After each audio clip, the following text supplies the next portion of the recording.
So you finished smithing, or you didn't do it at all, and now what should you do next?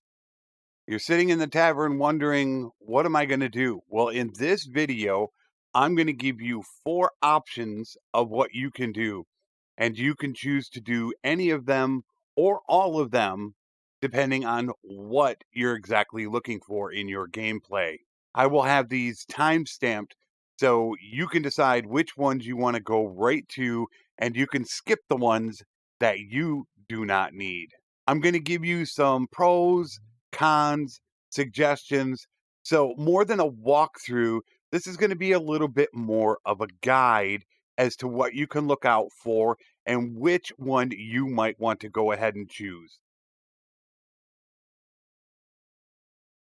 Continue building up. There's nothing wrong with taking your time and getting prepared to actually take the next step into the game. There are a bunch of things you can do.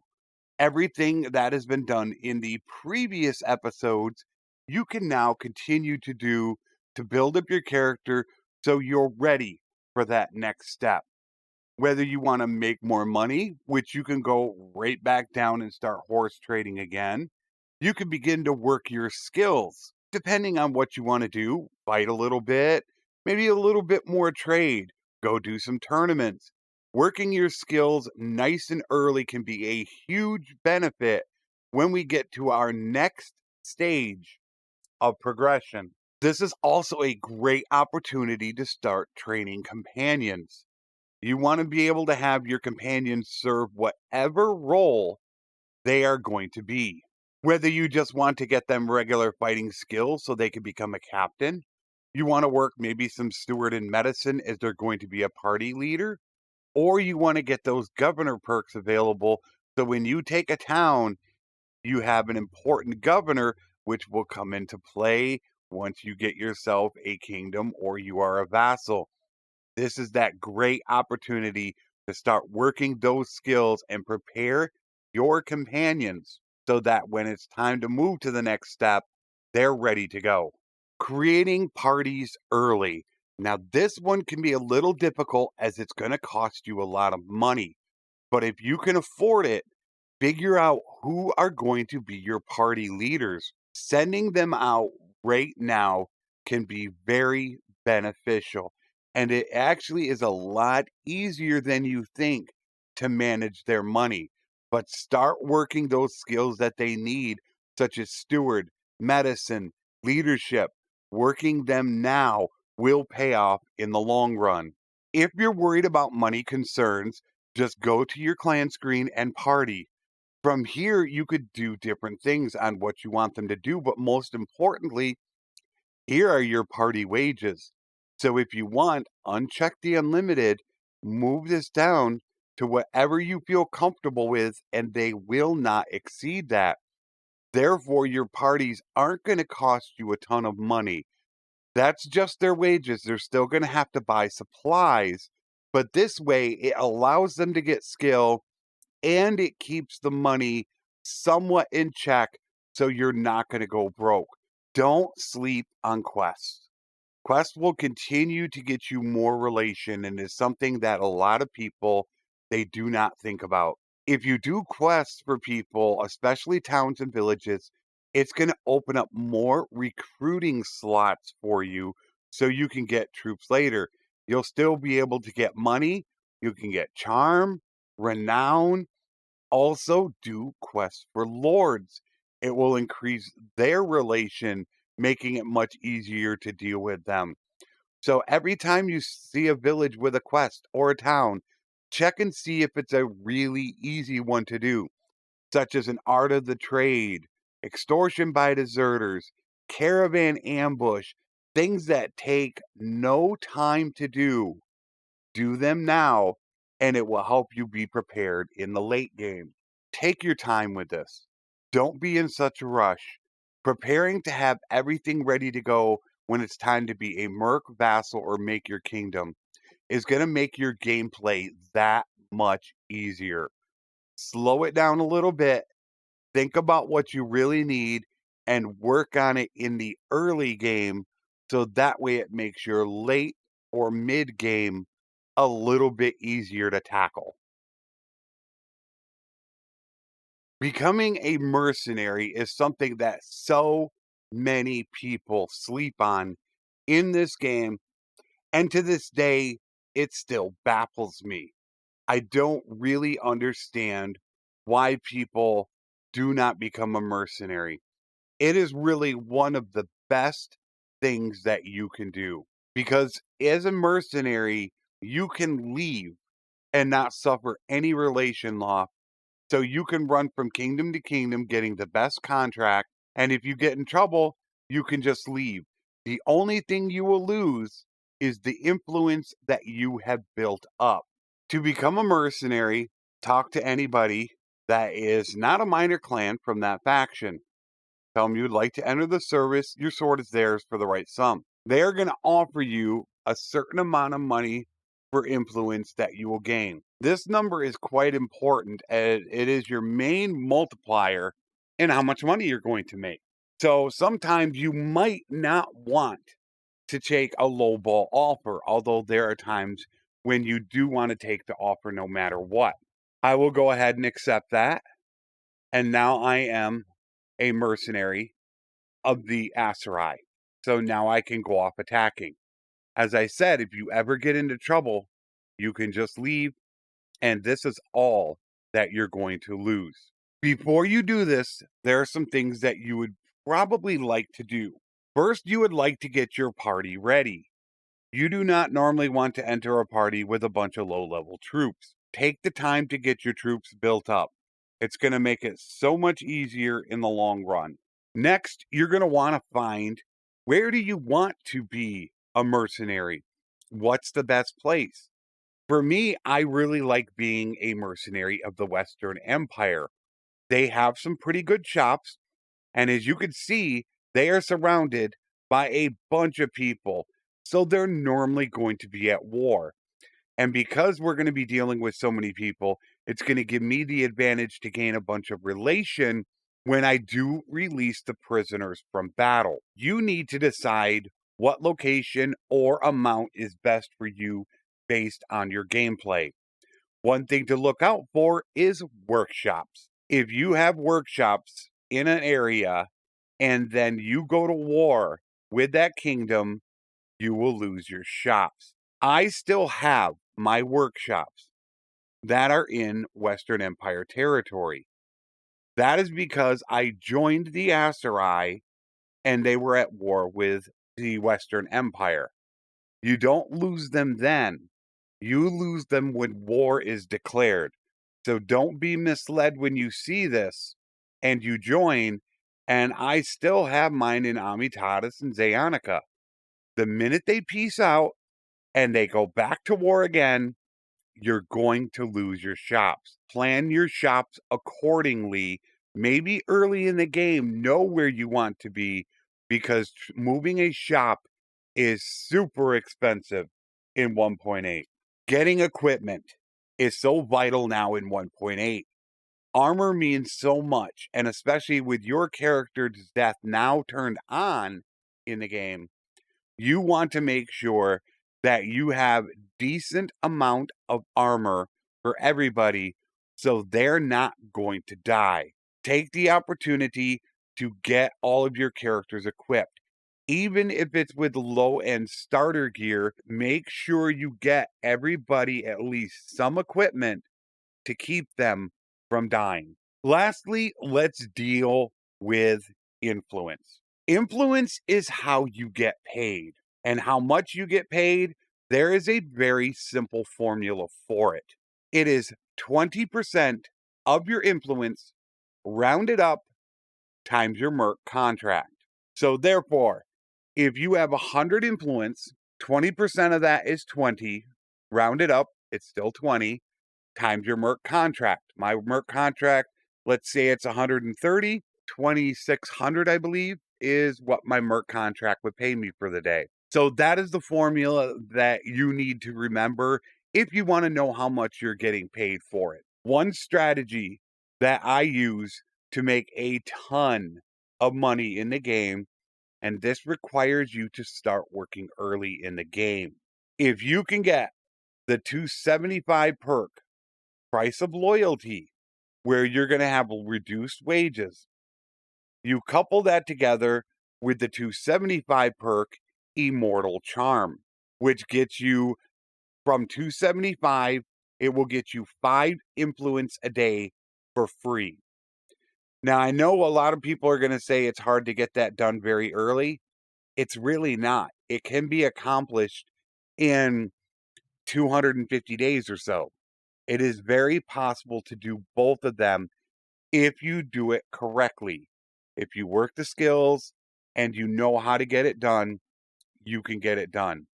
By using those two perks together with the 50 Warlord perk on Charm for additional influence gained in battles, it is very possible to make 5 to 10,000 dinars a day on your merc contract, and that doesn't include prisoners and battle loot.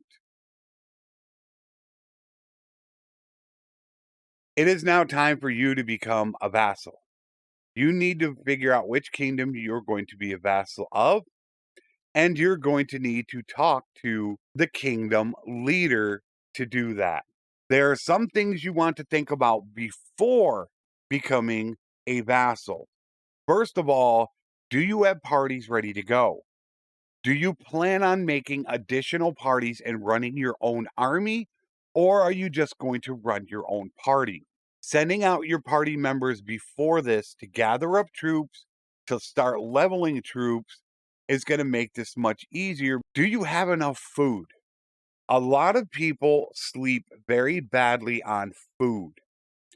In an army, people can run out of food. If they do, they are going to take and you use your food. You'll just gain some influence for doing it. You cannot stop that. It's going to happen. You do not want to run out of food or start running out of food variety, since this is one of the main factors in gaining steward, having all 9 different foods. So make sure that you keep enough food ready on your character. That way you're not going to run out. Money, hands down, as a vassal, before you get your fief, is going to be your number one issue. 4 parties can end up costing you anywhere between 5 to 10,000 a day. As discussed in the mercenary portion of this video, you can go into your clan screen. You can tell them that you don't want unlimited wages, and you can change what that wage amount is and they won't go over it. So you could try to keep that under wraps. But if you're planning on doing a lot of raiding with your clan army, you're going to want the best troops that you can get. You need to make sure that you have enough money to be able to support that possible 5 to 10,000 an hour loss a day doing it. And that is where you come to your preparation, picking the right skills. As I've stated, being able to get price of loyalty will decrease yours. And while I take paid and promise to donate armor to increase my troops, when it comes to your companions, get efficient campaigner.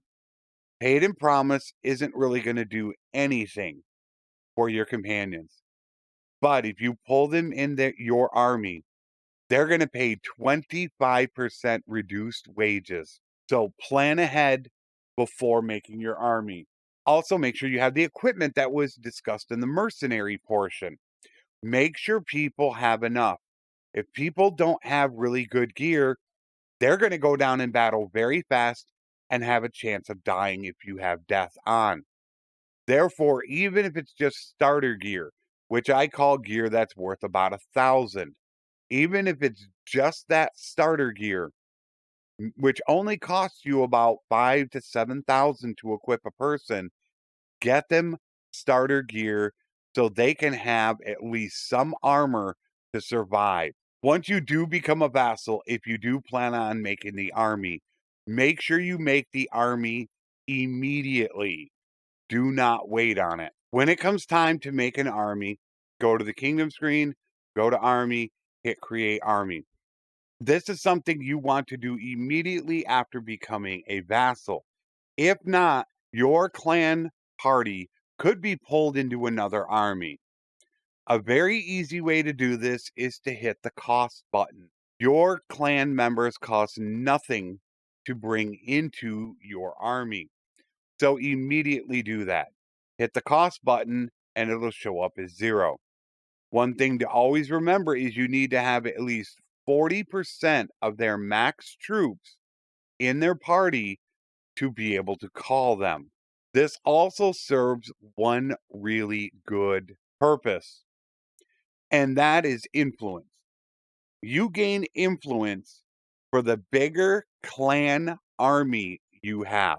So pull all your members in, make sure you're at max troops, and you can gain a bunch of influence just running around the map. So you just got awarded your first fief. The town is yours. Now what do? There's a couple of issues that you're going to need to be very careful on once you get your first fief. One of the most important is getting it stabilized.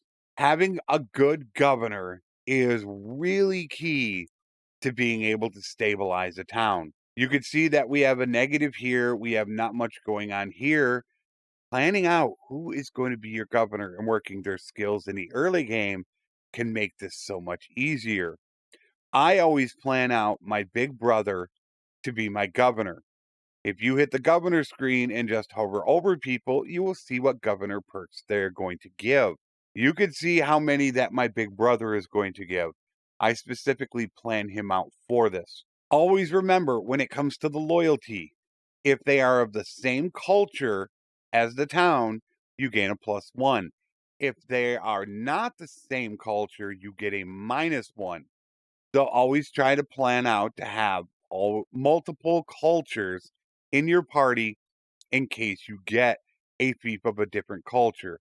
Now that that's done, we've got to start building this up. These daily default projects are never done if these projects are running. To go ahead and cancel all of these projects, just hit that circle once and then the +sign. It will now be defaulted to these projects. Training militia obviously will train militia in your town very effectively. Festival and games will increase the loyalty. Irrigation will increase the hearth of your villages. And housing will increase the prosperity of settlements. So if you run these, you're not doing any projects. So you have to decide which you want to run. If at any time you pick one of these projects, it will start running these projects. Once these projects finish, it will then daily default back to this. So make sure to leave this on, whatever you might want. So if you just run one project, when it finishes, it will default back to this. Now that you have your town set up, ready to go, what is the one thing you need to worry about right now? I would say that is food. Go to your keep, open your stash. This is your stash. If your town gets taken, you lose your stash. However, this is where I want to prepare, because the number one problem you run into isn't going to be money, is going to be food. This is making +30 right now, but there will come times when you are going to go negative, when you increase your garrison, when any of your villages get burned. The 3 villages here are providing 18, 18, and 12. They're providing 48 food a day. If all 3 of those villages get burned, I am now -18 a day. Therefore, what I like to do is stock up thousands of food ahead of time and put them in here. That way I can just pull them out of here, throw them in the town to try to bring that surplus back up. It's also very important to do if you're about to get sieged. If you see an army coming before you get sieged, run into your stash, grab 1,000 or 2,000 food, throw it in the trade menu, because that is going to be used before this, and they could starve you out if you don't have enough food, and you're going to lose your entire garrison. From then on, You can look at conquering more land. You have your fief, you're getting it worked on. Watch out for it so it doesn't get sieged. Think if you need to protect your villages. And then, since you now have a town, think about maybe putting new workshops so that your workshops are now safe. You are now ready to make your kingdom. There are some things that you need to have, and there are some things that you should definitely think about doing before you make your kingdom. First of all, make sure you have enough money. If you don't have enough money, you're not going to be able to pay for everything. This is a big problem that a lot of people do because they will overfill their garrisons. They'll have 4 parties and they're losing 10,000 a day because they don't plan ahead. There are things that you can do to offset that, such as having a good governor. I have a governor that has 20% reduced wages from garrisons. Don't overfill your garrisons. This is a classic problem that people make is they stock their garrisons full and then they can't pay for them and they also take up food, causing their town to starve, losing prosperity and losing their garrison. You need to be clan tier 4 to make your kingdom. You also need to have a governor established. To make your kingdom, the first thing you must do is you have to disband your army. You cannot be in an army to make a kingdom. So you will disband your army and do this from your town. So this is a one-step process. Next, you need to leave the kingdom. When you leave the kingdom, you can relinquish all holdings and everything for the most part will be fine. You will still lose a lot of relation with everybody in the kingdom. If you keep all your holdings, you'll still lose the relation, but they will immediately declare war on you. Keep all your holdings. So now you've kept your town. The West has declared war on you. The next thing that you want to do is you want to talk to your governor. Go into the keep, talk to him, and tell him it is time to make the kingdom. Then you can go ahead and name it, and you have now made your kingdom. So, what are you going to do? The first thing I recommend you do so you do not forget is to create your army. Get that army back together again. The next thing you need to do is prepare. You could immediately just peace out if you wanted to, but you need influence. You can also do policies, but you need influence. Therefore, for me, I would stay in my town and wait to get influence. You're going to need 100 influence to do just one policy. However, if you've already achieved the 125 charm perk Firebrand, it cuts 50% less influence to initiate kingdom decisions. Therefore, it is now only going to cost you 50 influence to do kingdom decisions. You might need to sit in your town and wait to be able to get the influence that you need to start initiating kingdom decisions. This is where the important steps come in. Figuring out what policies you want and, more importantly, in what order you want to do them. Taking noble retinues, you're going to lose 1 influence per day, but gain 40 party size, which the party size, man, I need more troops. But losing that 1 influence a day is going to take it longer for you to gain the influence back. One of the first I take always is Sacred Majesty. I will gain 3 influence per day. That is going to help me to be able to get my policies enacted as quickly as possible. Then the other ones I'm going to look at will be Tribunes of the People and Forgiveness of Debt. These 2 alone are going to add 3 loyalty to every one of your towns in your kingdom, bringing them back up to where they need to be to possibly hit 100 loyalty, and you never have to worry about a rebellion. You want to get these done before you're getting any vassals or companion clans, so it doesn't cost you influence to override their decisions. Once you have that all done, then it is time to decide what you want to do next. Now you can go to war with who you want. get your parties together. It is now time to go out and run your kingdom. As long as you followed some of these steps, it should make your gameplay that much easier to do. If you have to, stop, come back to your town, get more food, retrain some troops so your troops are better, enact another policy if you need to, but always make sure that you're remembering the previous steps. The final thing we'll touch on is going to be vassals. Now, we're going to rank these into two different ones: vassals versus companion clans. Vassals are a very touchy subject, as a lot of them can cost millions to get. Getting a vassal at war is cheaper than getting one at peace. At peace, they leave their fiefs behind. At war, they bring them with them. So it is cheaper to get them while at war. However, the cost of how much they are makes it very difficult to be able to get many at all. There is an alternative, and it is companion clans. For a little bit of money, 20,000 dinars, and giving them a fief, which I normally give them a castle, you can promote a companion to their own clan and take that fief, and you now have a vassal. There are negatives and positives to both vassals and companion clans. Companion clans are quicker and easier to get.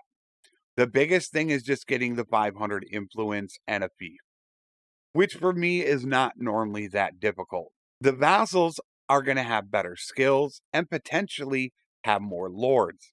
Your companion will always get 2 additional lords alongside them, which are really good. Always strip your companions of all their gear if you're going to make them into companion clans. The game will automatically give them really good gear when you promote them. So strip off the gear, don't waste it. However, the one thing it will not do is increase their stats. This goes back to working companions early in the game.